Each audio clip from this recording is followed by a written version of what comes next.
दुनिया के सबसे अमीर इन्वेस्टर वॉरेन बफे कहते हैं कि if calculus and algebra was required for investing I would have to go back delivering newspapers. क्योंकि स्टॉक मार्केट दूर से जितना कॉम्प्लिकेटेड लगता है ये उतना है नहीं, और जितना लोगों को इससे डर लगता है कि उनका लॉस हो जाएगा, उनको उतना डरने की भी जरूरत नहीं है। ये चीज आपको इस वीडियो के एंड होने से पहले खुद पता चल जाएगी और आपका स्टॉक मार्केट का सारा डर भी निकल जाएगा।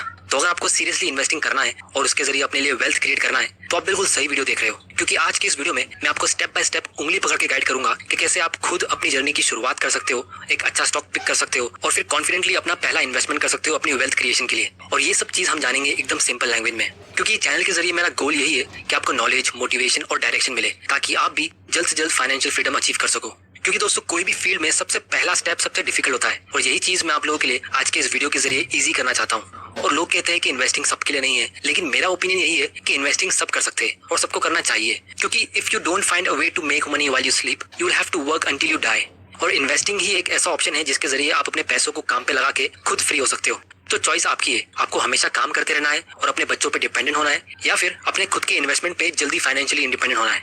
तो बिना वक्त बर्बाद किए हम शुरू करते हैं। तो दोस्तों कोई भी कंपनी में इन्वेस्ट करने के लिए हमें एक ब्रोकरेज अकाउंट चाहिए जिसको डीमैट और ट्रेडिंग अकाउंट बोलते हैं। अब बहुत बार मैंने देखा है कि बहुत लोग महीनों लगा देते हैं एक अच्छा ब्रोकर चुनने में, और अच्छे स्टॉक्स की रिसर्च के लिए वही लोग एक दिन भी निकाल नहीं पाते, जबकि आपको करना चाहिए इसका ऑपोजिट। क्योंकि गलत ब्रोकर चुनने का लॉस इतना नहीं होगा जितना गलत कंपनी में इन्वेस्ट करने से होगा। तो इसीलिए आप लोगों के लिए मेरी सजेशन यही है कि आप कोई भी एक डिस्काउंट ब्रोकर चुन लो। डिस्काउंट ब्रोकर इसीलिए क्योंकि इसमें आपको बहुत कम से कम फीस पे करनी पड़ती है। बहुत लोग जब आपका ब्रोकरेज अकाउंट ओपन हो जाएगा तो फिर आपको सबसे इंपॉर्टेंट फैसला ये लेना है कि आपको इसमें ट्रेडिंग करना है या इन्वेस्टिंग। क्योंकि जब कोई आदमी रियल एस्टेट प्रॉपर्टी खरीदता है और इसे लॉन्ग टर्म के लिए होल्ड करने का प्लान करता है तो लोग अपने रियल एस्टेट के ब्रोकर को अगले दिन कॉल करके पूछते नहीं है कि उनकी प्रॉपर्टी का क्या प्राइस है। बस वो सिर्फ यही सोचते हैं कि अब उनको इसका रेंट एंजॉय करना है। क्योंकि जब आप ट्रेडिंग करते हो तो आप स्टॉक्स को खरीदने से पहले ही उसे बेचने की प्लानिंग करते हो, लेकिन जब आप एक्चुअली इन्वेस्टिंग करोगे तो आप उसे बेचने की इतनी चिंता करोगे नहीं। मतलब लोग एक्चुअली में रियल एस्टेट को लेके बाय एंड होल्ड सोचते हैं और स्टॉक्स को लेके लोग हमेशा बाय एंड सेल सोचते हैं। और इसीलिए रियल एस्टेट में लोगों की वेल्थ क्रिएट होती है क्योंकि वो उसे लॉन्ग टर्म के लिए कंपाउंड होने देते हैं। और इसके ऊपर भी मैंने एक डिटेल वीडियो बनाया है जिसकी लिंक मैंने नीचे डिस्क्रिप्शन में डाल दी है। तो जब आपने डिसाइड कर दिया कि आप इन्वेस्टिंग करोगे और कंपाउंडिंग के जरिए अपनी वेल्थ क्रिएट करोगे तो उसकी शुरुआत करने के लिए आप लोगों को मैं कुछ इंपॉर्टेंट एडवाइस देना चाहूंगा। सबसे पहले तो ये कि आपको कोई एक ही कंपनी का स्टॉक चुनना चाहिए। क्योंकि अगर आप 1000 रुपए इन्वेस्ट कर रहे हो और आपको उस अमाउंट को भी डाइवर्सिफाई करने का मन कर रहा है तो इसका मतलब ये है कि आप शुरुआत से ही स्पेकुलेशन कर रहे हो। बहुत सारे बिगिनर्स जब स्टॉक मार्केट में एंट्री करते हैं तो वो एक साथ बहुत सारी कंपनी के स्टॉक्स खरीद लेते हैं। वो ऐसा इसलिए करते हैं क्योंकि वो स्टॉक्स को लॉटरी टिकट समझते हैं और इसीलिए एक एक टिकट अलग अलग कंपनीज का खरीद लेते हैं कि इतनी सारी कंपनीज में से एक ना एक की तो लॉटरी लगेगी। लेकिन दोस्तों हमको ये नहीं करना है। स्टॉक्स लॉटरी टिकट नहीं होते और ना ही हमें स्पेकुलेशन करना है। हमें एक्चुअल इन्वेस्टिंग करनी है और उसके जरिए वेल्थ क्रिएट करना है। और दूसरी वजह इसकी ये भी होती है कि जो बिगिनर इन्वेस्टर्स होते हैं वो बड़े बड़े इन्वेस्टर्स के पोर्टफोलियो को कॉपी करने की कोशिश करते हैं, लेकिन ये बड़े बड़े इन्वेस्टर्स बहुत बड़ा अमाउंट इन्वेस्ट करते हैं। और जब वो इन्वेस्ट करते हैं तो वो एक साथ 10 कंपनीज नहीं खरीदते, वो उनके सालों के एक्सपीरियंस के बाद एक एक करके अच्छे प्राइस पे बिजनेस को समझ के उसे अपने पोर्टफोलियो में ऐड करते हैं। तो अगर आपको उनको कॉपी करना ही है तो आपको सही तरीके से करना चाहिए। मतलब आपको उन सारी कंपनीज को अच्छे से समझना चाहिए, फिर उसे सही प्राइस पे खरीदना चाहिए। क्योंकि पीटर लिंच का एक सिंपल कोड है जिसे मैक्सिमम लोग मिस कर देते हैं कि behind every stock there is a business, find out what it is doing. तो अब सवाल ये उठता है कि हम पता कैसे लगाए व्हाट इट इज डूइंग, कि कंपनी करती क्या है और उसका परफॉर्मेंस कैसा रहा है।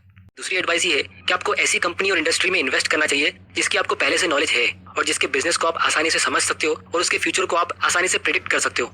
ये चीज मैं बार बार कहता हूँ क्योंकि अक्सर कॉमन कंपनीज ही बहुत अनकॉमन प्रॉफिट देती है। और वॉरेन बफे भी यही कहते हैं कि I want a simple business, easy to understand and then I can see in a general way where they will be 10 years from now. If I can't see where they will be 10 years from now, I don't want to invest. तो रिलायंस का petrochemical business, electrical vehicles, artificial intelligence, green energy और ये सब business 10 साल में कहाँ होंगे ये गेस करना थोड़ा मुश्किल काम है। क्योंकि 10-15 साल पहले भी लोग ग्रीन एनर्जी और एआई को लेकर उतने ही ऑब्सेस्ड थे जितने आज है। जैसे कि आप यहाँ पे देख सकते हो, ये सुजलॉन एनर्जी एक रिन्यूएबल एनर्जी की कंपनी है जिससे लोगों को बहुत बड़ी बड़ी उम्मीदें थी। और ये रिलायंस इंफ्रा जो पहले रिलायंस एनर्जी थी, इससे भी लोगों को बहुत बड़ी बड़ी उम्मीदें थी, लेकिन ये बस उम्मीदें रह गई। क्योंकि होप और एक्साइटमेंट एक अच्छी स्ट्रेटेजी नहीं होती है।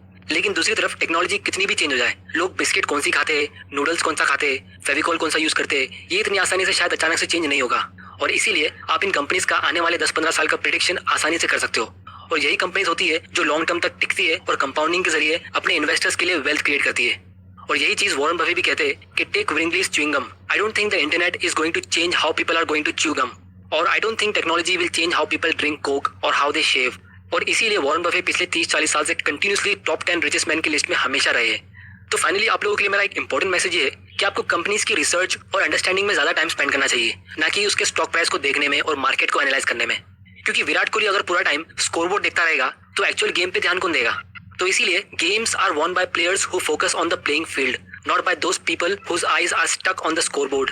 तो स्टॉक मार्केट की सारी नॉइज को आपको इग्नोर करना चाहिए और सारे पंडित्स के फ्यूचर प्रेडिक्शंस को इग्नोर करना चाहिए और बस अपने बिजनेस के बारे में रिसर्च करना चाहिए और इन्वेस्टिंग के टाइमलेस लेसन्स को सीखते रहना चाहिए, क्योंकि लॉन्ग टर्म में वही चीज आपके काम आएगी। और अगर आप ऐसा करते हो तो गारंटीड है कि लॉन्ग टर्म में आपका स्कोर यानी पोर्टफोलियो का परफॉर्मेंस बाकी लोगों से काफी ज्यादा बेहतर होगा। तो दोस्तों, उम्मीद करता हूं कि आपको इस वीडियो से कुछ ना कुछ सीखने जरूर मिला होगा। तो इस चैनल को सब्सक्राइब करना मत भूल जाना और बेल आइकन प्रेस कर देना ताकि आप ऐसे इंपॉर्टेंट वीडियोस मिस ना कर दो।